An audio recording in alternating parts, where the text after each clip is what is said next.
Subscribe करिए हमारे channel target UP TET CTET को और बेल आइकन को दबाइए।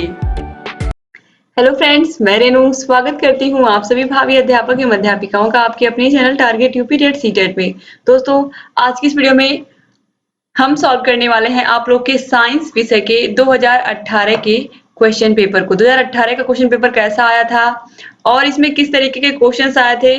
जब आप इस पूरे क्वेश्चन पेपर को सॉल्व करेंगे तो आपको समझ में आएगा। और 2018, 2019, इसके अलावा 2016, 2017 सभी के क्वेश्चन पेपर ऑलरेडी हमने सॉल्व करवा दिए हैं आप लोगों को। आप उन क्वेश्चंस को भी देख सकते हैं, साइंस विषय के प्लेलिस्ट की लिंक में आपको मिल जाएंगे।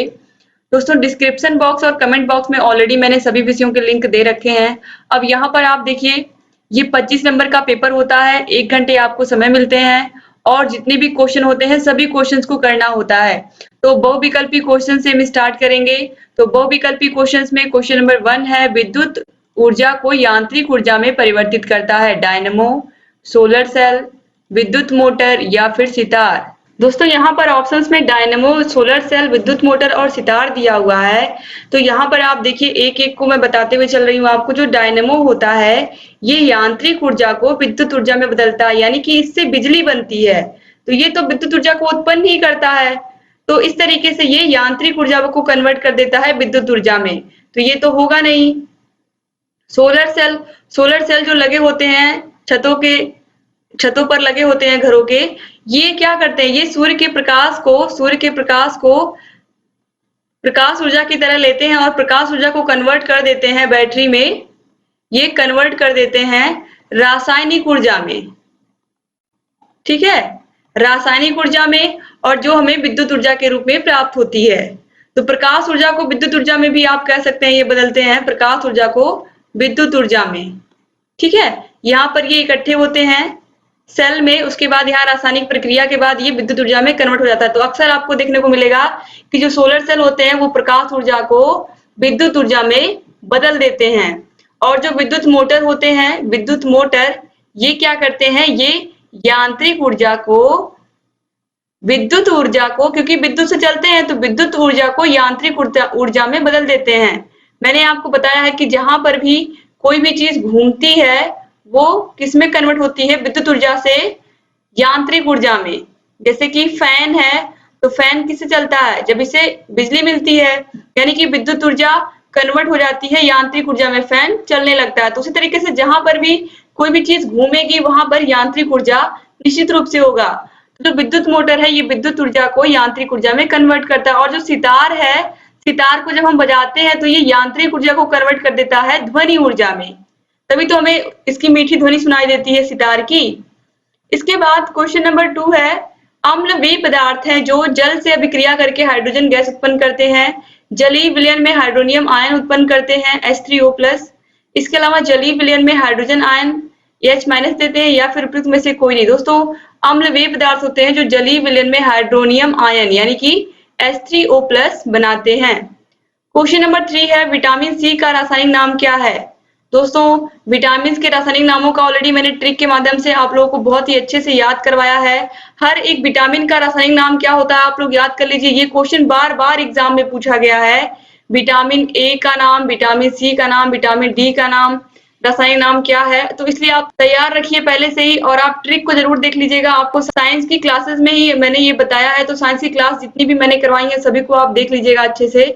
विटामिन सी का रासायनिक नाम दोस्तों होता है एस्कॉर्बिक अम्ल, यानी कि ऑप्शन बा जो है ये बिल्कुल सही है। इसके बाद क्वेश्चन नंबर 4 है, द्वितीय श्रेणी का उत्तोलक है कैंची, हैंडपंप, सरौता या फिर चिमटा। तो द्वितीय श्रेणी के उत्तोलक में यहाँ पर राइट आंसर है ऑप्शन सा, सरौता। सरौता क्या है, द्वितीय श्रेणी का उत्तोलक है। क्वेश्चन नंबर 5 है, इनमें से कौन सूचक या इंडिकेटर नहीं है। लाल लिटमस, मिथाइल ऑरेंज, फिनाप्थलीन या फिर एंटासिड। तो दोस्तों, इसमें से राइट आंसर है ऑप्शन द एंटासिड। अब इसके बाद यहाँ से अति लघु उत्तरीय क्वेश्चन स्टार्ट होते हैं। क्वेश्चन नंबर 6 से, यांत्रिक ऊर्जा कितने प्रकार की होती है। क्वेश्चन नंबर 6 है, यांत्रिक ऊर्जा 2 प्रकार की होती है, गतिज ऊर्जा और स्थितिज ऊर्जा। तो यहाँ पर आप देखिए, गतिज ऊर्जा और स्थितिज ऊर्जा 2 प्रकार की होती है। इसके अलावा क्वेश्चन नंबर 7 है, मेंडलीव की मूल आवर्त सारणी में कितने आवर्त एवं कितने वर्ग हैं? मेंडलीव की मूल आवर्त सारणी में कितने आवर्त एवं कितने वर्ग हैं? तो मेंडलीव की मूल आवर्त सारणी में 7 आवर्त और 9 वर्ग हैं। ठीक है, जो हॉरिजेंटल होते हैं वो आवर्त कहलाते हैं और जो परपेंडिकुलर होते हैं वो वर्ग कहलाते हैं। इसके बाद दोस्तों अगला क्वेश्चन देखेंगे। क्वेश्चन नंबर 8 है, फसल चक्रण या फसल चक्र क्या है? फसल चक्र किसे कहते हैं?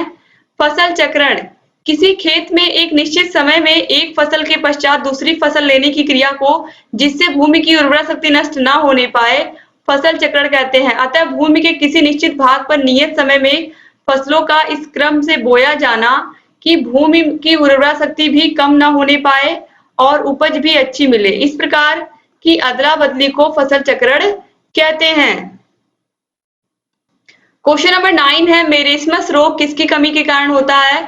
तो मेरिस्मस रोग विटामिन डी की कमी के कारण होता है, याद रखिएगा दोस्तों। क्वेश्चन नंबर 10 है, कास्टिक सोडा और खाने वाले सोडा का रासायनिक नाम क्या है? दोस्तों कास्टिक सोडा का जो फॉर्मूला होता है, जो रासायनिक सूत्र होता है वो होता है Na2CO3 या फिर NaOH, और जो खाने वाला सोडा होता है जिसे हम बेकिंग सोडा भी कहते हैं ये होता है NaHCO3। ये फॉर्मूला आप याद रखिएगा, बहुत ही इंपॉर्टेंट है। क्वेश्चन नंबर 11 है, किसी एक कीटनाशक पदार्थ का नाम लिखिए। तो एक कीटनाशक पदार्थ का नाम यहाँ पर पूछा तो राइट आंसर हो जाएगा मैलेथियान। क्वेश्चन नंबर 12 है, प्रकाश संश्लेषण और शोषण में अंतर लिखिए। दोस्तों देखिए, प्रकाश संश्लेषण और शोषण में किस प्रकार से अंतर होता है? तो जो प्रकाश संश्लेषण की क्रिया होती है, प्रकाश संश्लेषण की क्रिया में CO2 और जल के मध्य रासायनिक क्रिया के फलस्वरूप ग्लूकोज का निर्माण होता है, जबकि श्वसन में ग्लूकोज में ऑक्सीकरण के फलस्वरूप CO2 बनती है। प्रकाश संश्लेषण एक रचनात्मक क्रिया होती है, जबकि श्वसन एक नाशात्मक क्रिया होती है।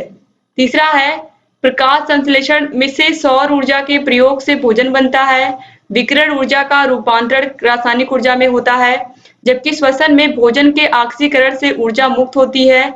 भोजन संचित रासायनिक ऊर्जा का प्रयोग सजीव अपने विभिन्न कार्यों में करता है। क्वेश्चन नंबर 13 है, लवण किसे कहते हैं? यह कितने प्रकार का होता है? अम्लीय लवण का उदाहरण दीजिए। लवण एक यौगिक है जो किसी अम्ल के या अधिक हाइड्रोजन परमाणु को किसी क्षारक के एक या अधिक धनायन से प्रतिस्थापित करने पर निर्मित होता है। खाने वाला नमक एक प्रमुख लवण है। सामान्यतः यह नमक सोडियम और क्लोरीन का मिश्रण, जिसे हम सोडियम और क्लोरीन का यौगिक होता है, जिसे हम सोडियम क्लोराइड कहते हैं। और लवण 4 प्रकार के होते हैं, सामान्य लवण, अम्लीय लवण, क्षारीय लवण और द्विक लवण। नाम याद रखिएगा आप, 4 प्रकार के होते हैं लवण। अब देखिए, अम्लीय लवण का उदाहरण NaHSO4, NaH2PO4। इसके बाद दोस्तों अगला क्वेश्चन हम देखेंगे। क्वेश्चन नंबर 14, नाभिकीय ऊर्जा क्या है? इसका उपयोग समझाइए। नाभिकीय ऊर्जा वह ऊर्जा है जिसे नियंत्रित नाभिकीय अभिक्रिया से उत्पन्न किया जाता है।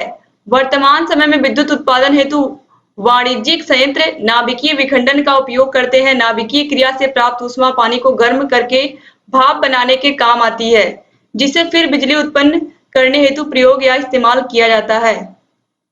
उपयोग 2009 में दुनिया की बिजली का 15% परमाणु ऊर्जा से प्राप्त हुआ। इसके अतिरिक्त परमाणु प्रणोदन का उपयोग करने वाले 150 से अधिक नौसेना पोतों का निर्माण किया गया। क्वेश्चन नंबर 15 है, संतुलित आहार किसे कहते हैं? संतुलित आहार क्यों लेना चाहिए? संतुलित आहार का तात्पर्य उस आहार से जो शरीर की आवश्यकता अनुसार सभी पोषक तत्वों को प्रदान करता है।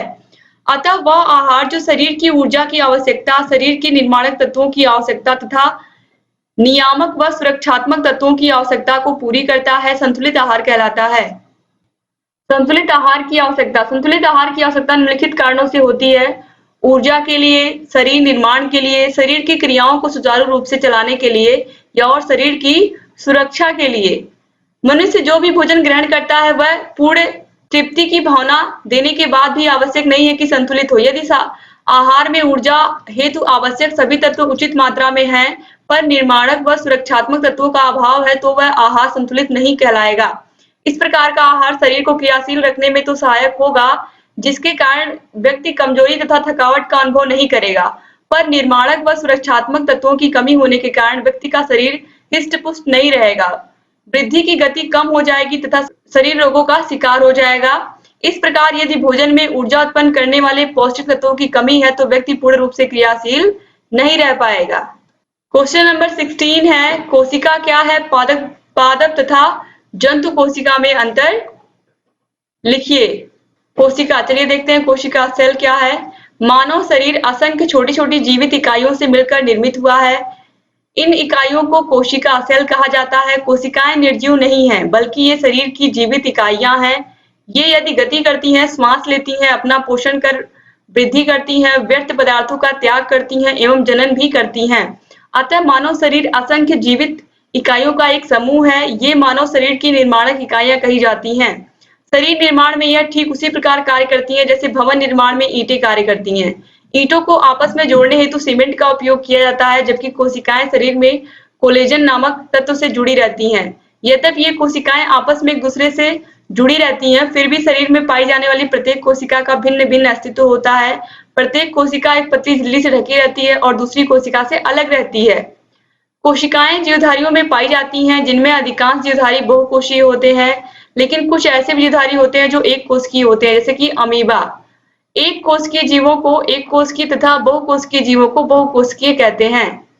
अब पादप और जंतु कोशिका में अंतर क्या है? पादप कोशिका और जंतु कोशिका में प्रमुख अंतरों में आप देखिए, पादप या जिसे हम पेड़ पौधों की कोशिका भी कह सकते हैं, पादप कोशिका की प्लाज्मा झिल्ली के चारों ओर सेलुलोज की बनी कोशिका भित्ति होती है। कवकों में इसका अभाव होता है। जंतु कोशिका में कोशिका भित्ति नहीं होती है। तो जो पादप कोशिका होती है उसमें कोशिका भित्ति होती है, ये बहुत बड़ा अंतर है, जबकि जंतु कोशिका में कोशिका भित्ति नहीं होती है।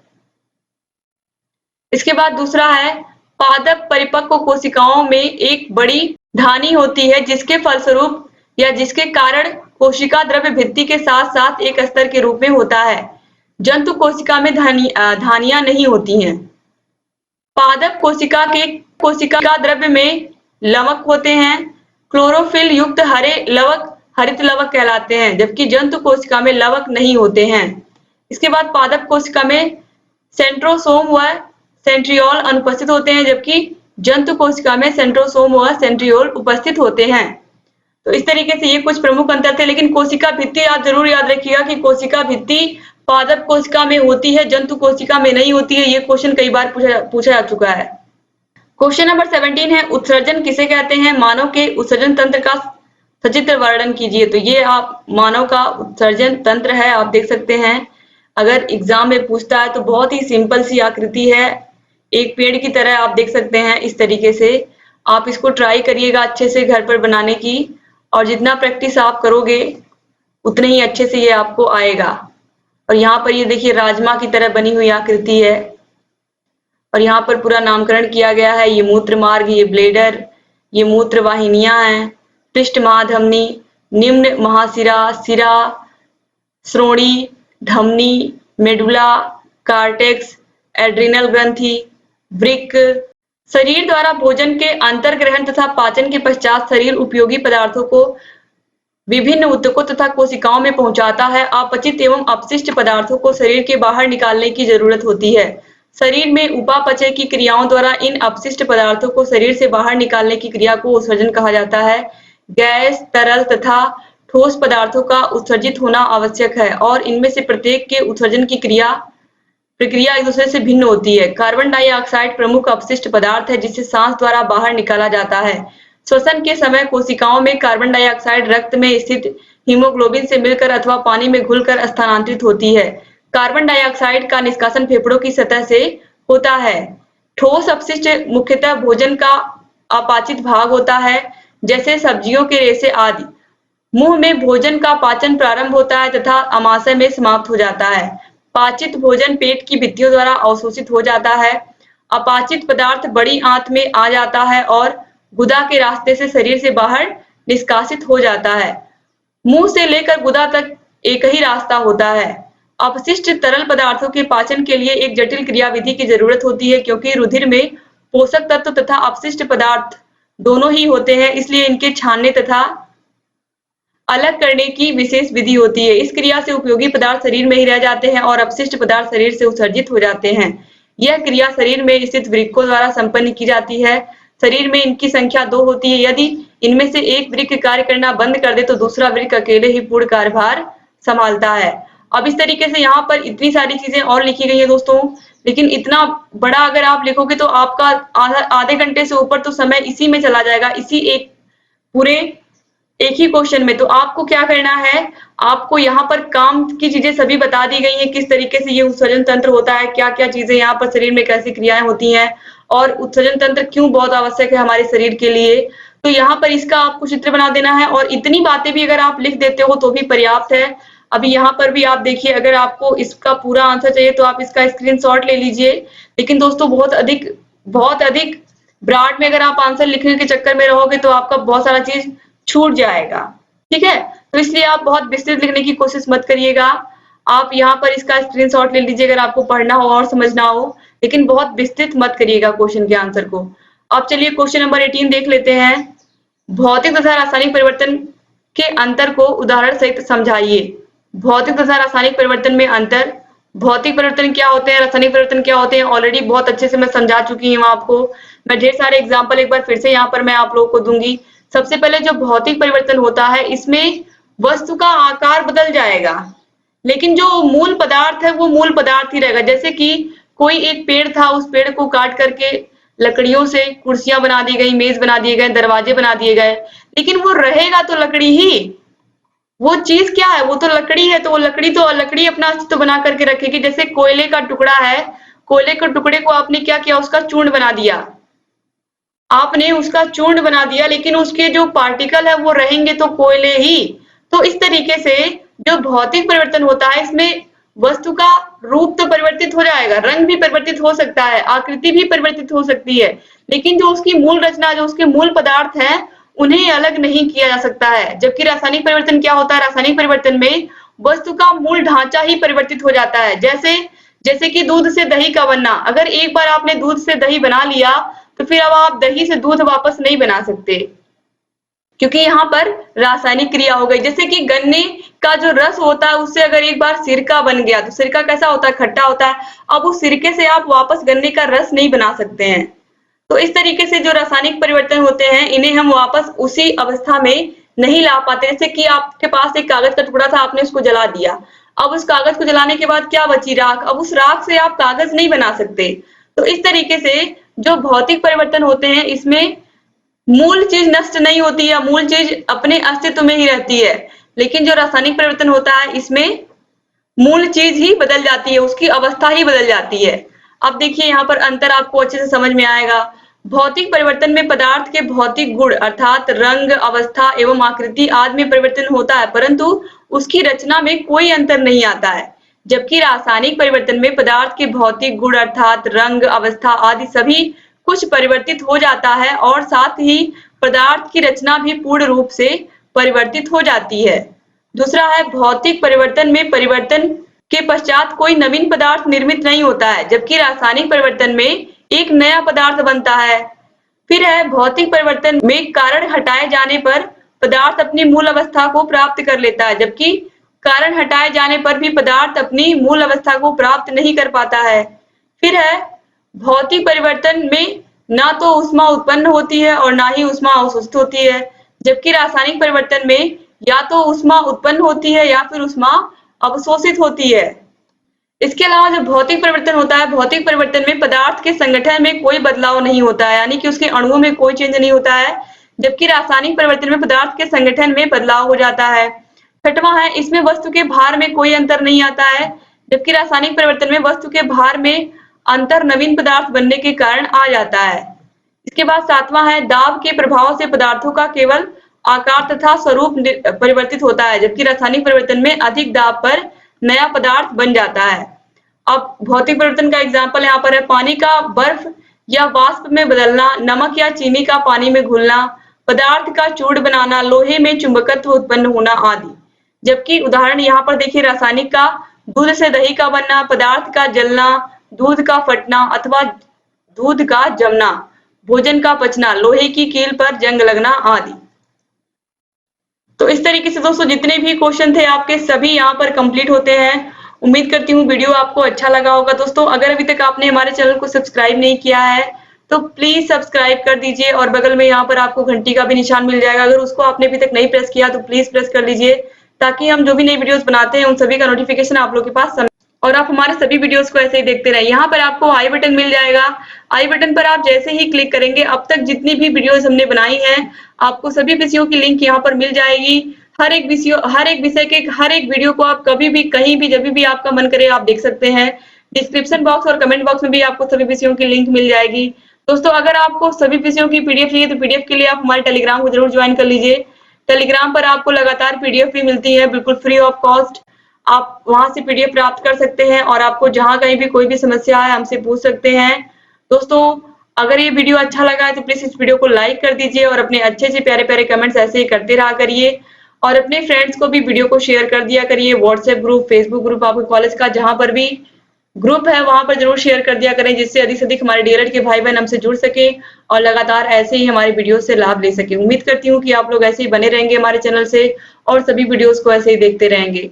वीडियो पूरा देखने के लिए आप लोगों का बहुत बहुत धन्यवाद। दोस्तों मिलते हैं नेक्स्ट वीडियो में, तब तक अपना ख्याल रखिएगा, अपने परिवार का ख्याल रखिएगा और ऐसे ही हमारे चैनल से बने रहिएगा। जय हिंद दोस्तों।